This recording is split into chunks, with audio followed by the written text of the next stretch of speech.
বিমান দুর্ঘটনায় শিক্ষার্থীদের জীবন রক্ষায় প্রাণ দেয়া মাইলস্টোন স্কুলের শিক্ষিকা মাহেরিন চৌধুরীর প্রতি শ্রদ্ধা জানিয়েছে বাংলাদেশ বিমান বাহিনী।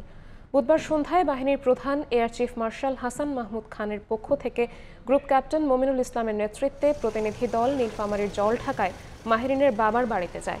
মাহেরিনের পরিবার ও স্বজনদের সমবেদনা জানান তারা। শিক্ষিকার আত্মার মাগফিরাত কামনায় করা হয় দোয়া ও মোনাজাত। মাইলস্টোন ট্র্যাজেডির দিন ধোঁয়া আর আতঙ্কে চারপাশে যখন হাহাকার, তখনও শিক্ষার্থীদের নিরাপদ স্থানে সরিয়ে নিতে ব্যস্ত ছিলেন মাহেরিন। গুরুতর অবস্থায় নেওয়া হয় জাতীয় বার্ন ইনস্টিটিউটে। ওই দিন রাতেই সেখানে মারা যান মাহেরিন চৌধুরী।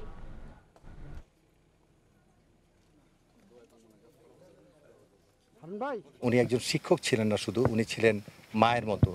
তার প্রমাণ করে গিয়েছেন উনি প্রায় 20টা শিশুকে মৃত্যুর হাত থেকে রক্ষা করে, এবং উনি নিজের জীবন দিয়েছেন। এর চেয়ে বড় আর কিছু হতে পারে না। বাংলাদেশ বিমান বাহিনীর পক্ষ থেকে তার রুহের মাগফিরাত করছি, এবং তার জন্য আমরা দোয়া করতে এবং তার পরিবারবর্গের সবার ধৈর্য এবং শক্তি দান করুক এই কামনাই করছি।